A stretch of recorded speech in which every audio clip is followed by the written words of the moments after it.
인도는 전 세계에서 인구가 가장 많은 국가이고 파키스탄이 세계 5위, 방글라데시가 7위, 20억 명? 메이드 인 차이나 그러다가 이제 슬슬 이제 메이드 인 방글라데시 뭐 그렇죠. 이게 많이 나올 거예요. 사실 뭐 그 지역을 살펴보면은 이게 뭐 우리 같이 사람 줄어가지고 고민인 나라 입장에서 부럽기도 하지만 와, 그 많은 사람들이 다 뭘로 먹고 살까? 통상을 보면 돈이 보인다. 통상이 머니. 진행자 권순우입니다. 오늘 찾아가 볼 지역은 서남아시아입니다. 인도, 방글라데시, 파키스탄이 위치한 지역이죠. 전 세계에서 인구가 가장 많이 모여 있는 지역이라고 해도 과언이 아닐 것 같은데요. 최근 우리나라와 서남아시아 국가들은 무역 협정을 체결하면서 거의 관련된 통상 관련한 이슈들에 관심들이 많이 모이고 있습니다. 그리고 워낙 지금 중국이나 미국에 편중되어 있는 무역 비중을 낮출 수 있는 곳이 어딜까라는 고민을 하는 분들의 거의 공통된 답변은 바로 서남아 지역에 관심을 두고 있는 것으로 보입니다. 이 지역과 협력해서 어떻게 하면 돈이 보일지 오늘 전문가분을 모시고서 이야기 나눠보도록 하겠습니다. 중앙대학교 국제대학원의 안충영 석좌 교수님, 안녕하십니까? 안녕하세요. 안녕하세요. 네. 와, 근데 교수님은 그 대외경제정책연구원장도 역임하시고 그 서울국제포럼에서 한국 인도 전략대회 공동의장도 역임하시고 명실공히 한국을 대표하는 통상 전문가라고 할 수 있을 것 같은데 그 서남아시아하고는 어떻게 연을 좀 맺게 되셨어요? 제가 서남아시아 그 가운데 특히 이 인도에 대해서 굉장히 관심이 많았고 서울국제포럼에서 매년 인도와 한국 사이에 전략적 그 다이얼로그를 하고 있습니다. 1년에 한 번씩 델리 서울을 오고 가면서 그래서 그 전략대회 한국적 의장을 봤어요. 12년 동안. 근데 생각해보면 근데 한국 사람들에게 그 서남아라는 지역은 그러니까 인도라는 나라에 대한 이름은 많이 들어봤는데 그리고 인도가 좀 어떤 나라냐라 그러면 좀 낯설게 느껴지는 게 있어요. 뭐 종교적인 부분도 그렇고 사회문화적인 부분도 그렇고. 근데 사실 그 인구만 따지면은 뭐 이미 인도는 전 세계에서 인구가 가장 많은 국가이고 그리고 그 바로 옆에 있는 파키스탄이 세계 5위, 그 바로 옆에 있는 방글라데시가 7위. 그러면 거의 한 20억 명 정도의 인구가 그쪽 지역에 살고 있는데 사실 뭐 그 지역을 살펴보면은 이게 뭐 우리 같이 사람 줄어가지고 고민인 나라 입장에서 부럽기도 하지만 와, 그 많은 사람들이 다 뭘로 먹고 살까라는 것도 고민이 좀 되기도 하고 그리고 그 나라 쪽 서남아에 대해서 우리가 관심을 가져야 되는 이유가 비단 인구 문제만은 아닐 것 같거든요. 그러면은 이게 좀 어떤 부분에서 좀 관심을 가지면 좋을까요? 아주 굉장히 그 좋은 지적을 하셨는데요. 인도 인구가 14억, 그다음에 이제 파키스탄이 2억 8천, 방글라데시가 이제 1억 7천. 딱 합하면은 그 위에 이제 소규모 서남아 국가들 합해서 20억 세계 인구의 지금 5분의 1이잖아요. 20%를 차지하고 있거든요. 그런데 1인당 소득은 아직도 뭐 2,800불 정도밖에 안 돼요. 더 중요한 사실은 굉장히 젊은 인구를 가지고 있습니다. 평균 그 연령이 28세 정도밖에 안 되니까. 28세? 와. 25세 이하의 인구가 전체 인구의 절반이라고 보면 돼요. 그럼 이건 말이죠. 경제 발전 차원에서 아주 엄청난 자산이 되는 겁니다. 생산 인구가 그만큼 많다고 하는 이야기거든요. 그러니까 25세 이하의 인구가 인구 절반이니까 이 사람들에게 교육 기회가 주어지고 기술 훈련을 하게 되고 그다음에 적정한 자본만 결합되면 이건 뭐 경제가 그냥 비상을 하는 겁니다. 그다음에 그 인구는 생산 인구면서 동시에 아주 굉장히 큰 소비 인구가 되잖아요. 그래서 이 경제 발전 측면에서 이 정말 이때까지 사각지대에 놓여 있던 이 지역이 야같이 경제 개발을 본격적으로 시작한다고 하면 이건 세계에서 이머징 마켓으로 제가 볼 때 아주 넘버원으로 그렇게 보고 있어요. 그러니까 사실 지리적인 위치를 보더라도 이렇게 전통적인 부자 동네인 유럽과 지금 떠오르고 있는 부자 동네인 아시아의 한 중간 정도의 위치라 굉장히 그 교류를 하기에 되게 적합한 지역인 것 같아요. 그렇습니다. 사실은 서남아 지역은 우리로 봐서는 아직도 좀 생소한 지역으로 되어 있어요. 우리는 사실은 미국 이외에 일본, 그다음에 EU, 그다음에 이제 동남아 국가들 아닙니까? 베트남, 인도네시아, 말레이시아, 뭐 태국 이렇게 가는데 거기서 더 서쪽으로 이제 나가게 되면 거기에 이제 방글라데시, 그다음에 파키스탄, 뭐 인도, 뭐 쭉쭉 이렇게 있는데 거기가 또 전략적으로 중요한 게요. 지금 이제 중국이 1대1로 정책을 취하면서 파키스탄을 격려해서 중동으로 이렇게 가는 구상을 하고 있어요.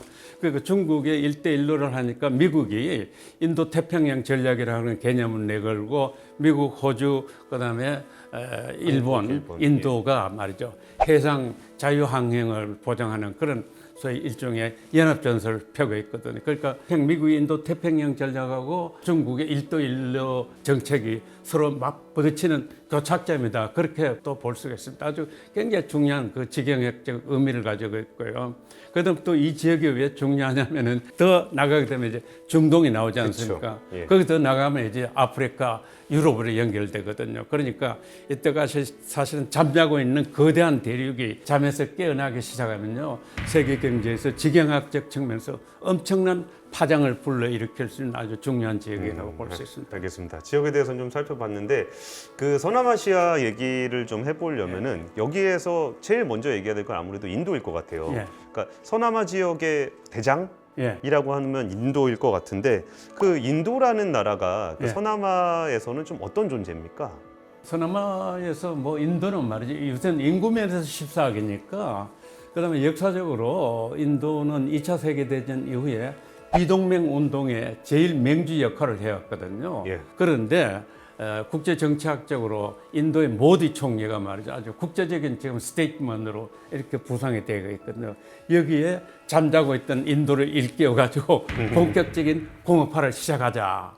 이렇게 해서 룩 이스트 인디아를 들고 나왔고 메이크 인 인디아로 나왔어요. 그러니까 국경을 서로 맞대고 있는 파키스탄하고 그다음 방글라데시의 바로 직접적인 이웃 효과로 그게 이제 전파되기 시작합니다. 그러면 옆에 있는 나라들도 경쟁력으로 오케이 인도가 취하고 있는 정책 전략들을 함께 학습을 하면서 같이 나가는 맞죠.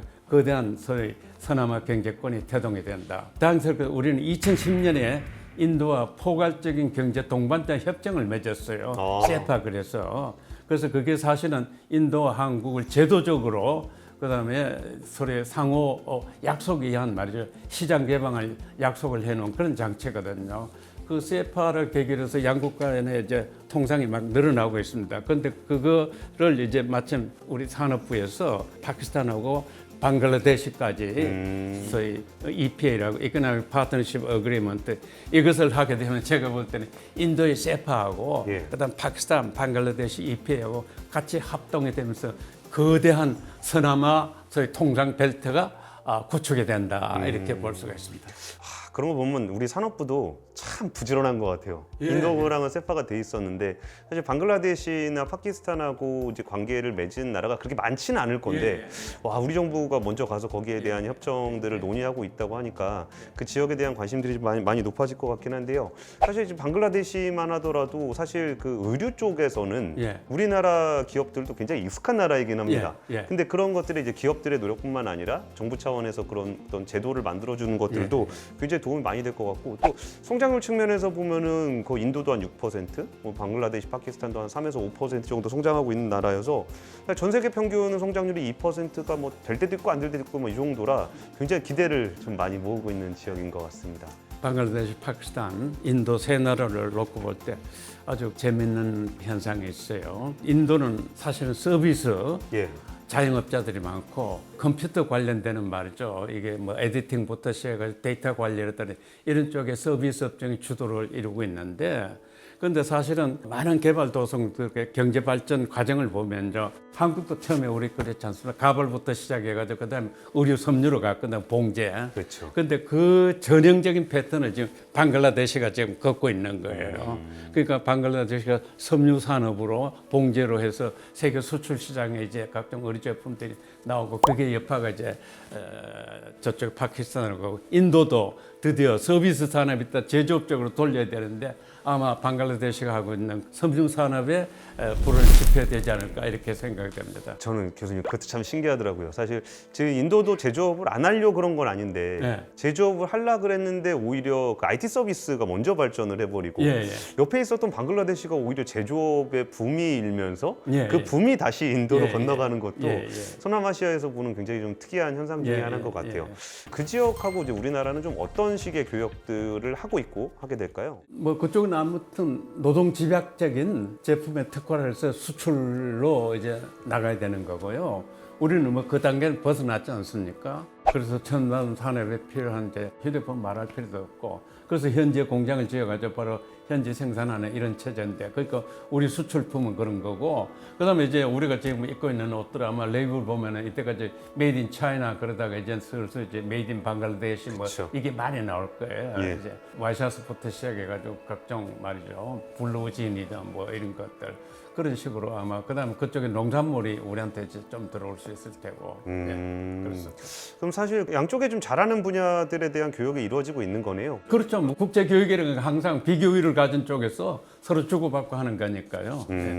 알겠습니다. 사실 지금 우리나라 그 기업인들도 참 대단하다고 생각이 드는 게 이런 것에 대한 정보를 알기도 전에 그 험한 시절에도 이게 막 그쪽 나라에 진출을 해서 굉장히 적극적으로 비즈니스를 좀 하고 있고, 사실 뭐 영업무역 같은 데는 방글라데시에서는 뭐 국민기업 이라는 취급도 좀 받고 있다라고 하는데, 그 성공적으로 추진하고 있는 산업 협력 사례들이 좀 있는지 그런 사례 좀 하나 좀 말씀 좀 부탁드릴게요. 네, 아주 그 굉장히 중요한 포인트입니다. 사실 제가 서남아 지역을 보면서요, 항상 또 뭘 느끼느냐면, 대한민국은 수출 주도인 경제 정책을 쓰라고 세계 지구촌 구석구석을 다 지금 누비고 있지 않습니까? 뭐 중남미 브라질, 아르헨티나도 이제 한국 기업이 있는 데고, 이때까지 사각지대로 하던 그 인도와 방글라데시, 파키스탄까지 이제 들어가기 시작하는데, 인도의 진출 역사는 뭐 본격적으로 20년 전부터 올라가기 시작하는데, 현대자동차가 첸나이에 사실 카나다에 진출했다가 거기 이제 수익성이 맞잖아요. 그 설비를 말이죠, 천다 비닐 덮어 씌워가지고 인도에 첸나이로 옮긴 거예요. 그 자동차 공장을. 1990년도에 캐나다 나갔던 공장이 인도로 갔던 거예요? 카나다에서 도저히 최선성을 맞추지 못하고, 그래서 거기 있는 설비 가져다가 이제 진출할 만큼 첸나이 들어갈 때요, 그 항구에 하역을 해가지고 중장비들이잖아요. 무게 하중을 견딜 교량이 없는 거예요. 다리가 없는 거예요. 그만큼 인프라가 열악하기 때문에 다리를 건설하고 그 위로 이제 첸나이로 들어갔습니다. 그래서 현대자동차가 그 현대적인 그런 그 팩토리 시스템을 만들었어요. 그래서 사실은 우리가 인도 진출이 굉장히 활발한 것 같은데, 근데 우리보다 좀 후발주자로 출발한 일본이 말이죠, 아주 본격적으로 인도 시장을 지금 아주 노크를 하고 있습니다. 최근에요? 우리 누적 그 인도의 외국인 우리가 투자한 액수는 한 51억 달러밖에 안 되는데, 그건 인도가 지금까지 받아들인 외국인 직접 투자액의 0.9%밖에 안 되는 거예요. 1%가 안 됩니다. 일본은 인도 시장을 녹화하기 위해 가지고 자기네들 풍부한 OD 자금을 통해서 뭄바이하고 아마다바드라고 거기 이제 고속 그 소위 신칸센 일본형 고속철도 그걸 이제 OD 자금으로 건설을 해주거든요. 30년 거치다가 그다음 뭐 금리가 0.1%가 이거 사실은 공짜로 주는 거는 마찬가지예요. 그리고 요로요로의 산업 단지를 만들 일본 기업들이 들어갈 수 있도록 이렇게 지금 하고 있습니다. 그래서 난 일본이 한 것처럼 우리도 철강 서로 지금 합작으로 일어나고 있고, 반도체도 더 본격적으로 해야 되고, 자동차는 정말 성공 시도리로 이렇게 나오는데, 인도가 연산 한 450만 대 자동차를 세계 4위의 생산국입니다. 현대자동차가 시장 점유율 한 14% 정도 돼요. 그러니까 현대자동차가 말이죠, 인도 국민들에게 맞게끔 아주 테일러 메이드 이 자동차 모델을 개발해가지고 나오고 있는데, 뭐 작년 10월달에 인도 증권시장 처음으로 이제 IPO 했지 않습니까? 그래서 뭐 4조 5천억에 말이죠, 이게 주식 그 분양이 되는 이런 그 스토리가 있거든요. 거기다가 제가 볼 때는 이제 인도의 모두 총리는 한국의 이 발전 경험이 자기는 더 렐레번스가 있는 그런 측면이 이제 굉장히 많은 거야. 많으니까 우리가 인도하고 한국하고의 관계를 더 본격적으로 객상을 시켜야 되겠다. 말씀 들으면서 들었던 생각이 우리가 뭔가 시장이라고 얘기했을 때, 통상이라고 얘기했을 때 우리가 뭐 좀 팔아먹을 게 없을까? 이 생각을 먼저 하게 됐었는데 말씀 들어보니까 사실 뭐 일방적으로 팔아먹기만 해가지고는 이게 관계가 맺어질 수가 없잖아요. 그렇게 해서는요, 한국이요, 소위 서스테이너블한 지속 가능한 국제적 신뢰를 얻을 수가 없어요. 그렇기 때문에 우리가 사실은 한때는 원조를 받았잖아요. 그러다가 이제 우리의 발전 경험을 공유하는 이런 국가로 이제 됐는데 이걸 저는 적극적으로 해야 된다고 생각해요. 방글라데시 같은 나라에 우리의 발전 경험을 공유하고 그다음에 많은 ODA 사업을 통해서 병원이라든지 학교라든지 말이죠. 이런 것들을 만들고 소위 지역 토착화를 하면서 우리는 단지 이걸 시장을 보고 여기 온 게 아니고 발전을 그다음에 함께 공영이라는 이 개념을 공유한다. 이런 관점에서 계속해서 접근을 해야 그다음 우리 ODA 사업이 그런 용도로 된 거예요. 우리 발전 경험을 한때 신설을 졌기 때문에 우리는 빚을 갚는다 말이죠. 그리고 생각해 보면은 방글라데시 같은 경우는 진짜 우리가 뭐 되게 뭘 이렇게 되게 하려 그랬던 건 아닌데 그 영업무역 같은 회사는 우리나라에서도 이렇게 인지도가 얼마나 되는지 모르겠지만 뭐 아디다스라든지 노스페이스라든지 이런 거 다 영업무역에서 만들잖아요. 그러니까 방글라데시에서 뭐 이래저래 더하면 거의 9만 명? 거의 뭐 방글라데시 삼성 소리 듣고 있다고 그런 것 같은데 오히려 이런 그 지역 사람들에게 일자리를 제공하고 이랬던 우리나라 기업들의 활동들이 오히려 그 좀 진출을 했을 때 그쪽 국가에서도 아 한국 사람들 오니까 뭐 되게 착취적이고 그런 게 아니라 아 지역의 일자리를 많이 만들어주고 기술적인 것도 많이 전수를 해주더라 이런 것들을 항상 인식하고 좀 접근을 해야 될 것 같습니다. 그렇습니다. 우리 발전 경험을 우리가 많은 그 사회적 인프라 개발을 해왔고 특히 새마을 운동을 통해서 농촌 개발을 해왔고 그렇지 않습니까? 그래서 이러한 우리의 발전 경험을 이 사람들하고 아주 공유를 하는 게 아주 굉장히 중요하다고 생각을 해요. 그리고 뭐 특히 인도 같은 경우에는요, 그 세계적인 브레인들이 많기 때문에 우리가 함께 공동 연구를 해야 할 영역도 굉장히 많습니다. 예를 들어서 실리콘밸리 가면요, 실리콘밸리의 벤처 스타트업의 약 50% 이상 전부 다 인도계 출신들이 하고 있어요.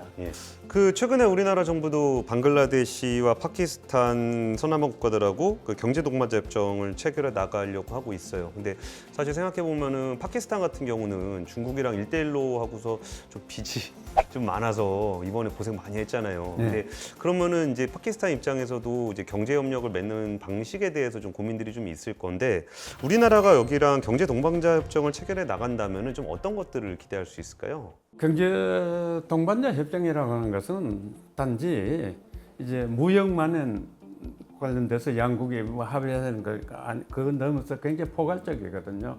경제 발전 전반에 대해서 그다음 뭐 지식 공유 사업에 있어서 그 대신에 이제 아마 FTA 같으면은요 바로 관세를 소위 대폭 낮췄다든지 시장 접근도를 아주 강화한다든지 이런 쪽에 더 역점을 두고 깊이 들어갈 수 있는데 경제 동반자 협정은 관세 인하라든지 이걸 폭을 낮추는 폭을 좀 완만하게 천천히 하더라도 여타 분야에 이제 함께 하자고 하는 이야기거든요.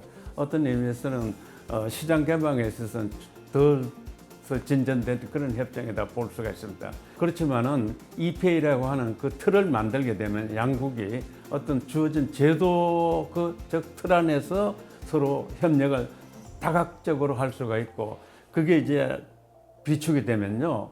이런 학습 효과를 통해서 점점 소위 심화를 할 수 있는 그런 장점이 있죠. 그래서 아무튼 상호 원칙과 룰을 그다음에 또 제도적인 틀을 합의를 하면은 그만큼 교역과 협력이 또 수월해진다 이렇게 볼 수 있습니다. 그 아주 굉장히 중요한 의미를 가지고 있습니다. 저는 사실 뭐 경제 동반자 협정이 FTA보다는 좀 낮은 수준이긴 하지만 저는 사실 FTA 자체를 하는 것도 좀 걱정스러울 때가 있는 게 그 지역은 사실 관세뿐만 아니라 그 이런저런 비관세 장벽들도 되게 많고 막상 하려고 했을 때 좀 정부에서도 갑자기 제도가 바뀐다거나 아니면은 그 제도가 그대로 잘 적용이 안 된다거나 아니면 일관성이 없다거나 뭐 이런 일들을 겪는 기업인들 얘기를 좀 많이 들었었어요. 그래서 그 산업협력이 꼭 필요할 것 같은데 서남아 지역에서 풀어야 될 과제들은 좀 어떤 게 있을까요? 인도 그다음 파키스탄 방글라데시가요 오랫동안 소위 대내 지향 비동맹 운동이라고 이제 말씀하셨잖아요. 그러니까 시장을 개방하지 않고 세계 시장의 어떤 규범이라든지 이런 데 익숙하지 않는 나라예요. 그러니까 자국 폐쇄주의적인 자국 시장 보호의 그 틀 속에서 오랫동안 갇혀왔습니다. 그런데 그걸 하루아침에 이걸 개방을 하면서 바로 본격적인 이와 같이 협력의 파트너가 되는 데는 뭐 제도적으로 그다음에 소위 법적으로 거기까지는 아주 진화가 안 됐어요. 그러니까 우리는 당연히 여기는 많은 어려움이 있다 하는 것을 이건 우리가 기억을 해야 되고, 특히 인도 같은 경우는요 지방 분권주의가 심해가지고 그렇죠. 지방 자치단체별로 소위 법인 세율이 틀리고 그다음에 뭐 또 조세 이게 각각 왔다 갔다 해요. 서로 다 틀려요. 예. 그러니까 진출할 때 어느 지역으로 가느냐 하는 게 이게 굉장히 중요하고, 그다음에 이제 소위 모든 것이 이 인도의 정책 그 특징은 정부로부터 사업 허가를 취득해야 되는 말이죠. 라이선스 자라가는 개념이 있습니다. 그 정부의 사업 허가를 취득하는데 여기에 상당한 시일이 걸리고 때로는 많은 레드테이프가 있어요. 그리고 또 관료들한테 말이죠, 부패가 또 존재할 수 있고, 그런 그 제도적인 미완성, 그다음에 현대적인 이른바 통상국가로서의 이같이 준비가 안 되는 건 사실이에요. 그렇지만 그럼에도 불구하고 우리는 시장을 녹화하고 거기에 있는 제도에 또 익숙하면서 계속해서 그쪽이 제도 발전을 할 수 있도록 동시에 권유하는 그런 체제로 가야 될 거예요. 뭐 무조건 황금 노다지가 있는 게 절대로 아닙니다. 아유, 그러게요. 리스크가 상당히 되게 있어요. 아, 서남아시아는 정말 되게 신비로운 동네인 것 같아요. 네. 그러니까 신비롭다라는 게 일단 잘 몰라서 그렇기도 하고, 그러면서 엄청난 기회가 있다는 걸 알지만 또 굉장히 큰 리스크가 있다는 측면에서 이건 단순히 어떤 기업 차원에서 열심히 하는 건 당연한 문제고, 어떤 정부 차원에서의 뭐 원조 사업이라든지 아니면 경제협력적 협정과 같은 제도적인 장치들도 많이 필요한 것 같습니다. 또 무엇보다 지금 미국과 중국 사이에 전 세계 질서가 이렇게 막 흔들흔들하고 있는 상황에서 우리는 중국에 대한 수출 비중을 좀 더 낮추면서 대체 시장을 찾아야 되는 입장인 거잖아요. 그래서 서남아시아에 대한 관심은 앞으로도 계속적으로 확대될 거고 정부의 노력도 지속돼야 될 것 같은데요. 마지막으로 이제 서남아시아에 대해서 우리가 알아봤는데 시청자분들께 한 말씀 좀 부탁드리겠습니다. 네. 이 지역에 인내를 가지고 그 지역에 바로 접근하는 이런 자세가 필요하고, 그건 뭐 일본의 사례가 아주 성공적으로 그걸 보여주고 있어요. 그래서 저는 인도, 방글라데시, 파키스탄 이걸 전체 함께 우리가 경제권으로 이렇게 보면서 이 윈윈의 전략을 탐색을 해야 된다.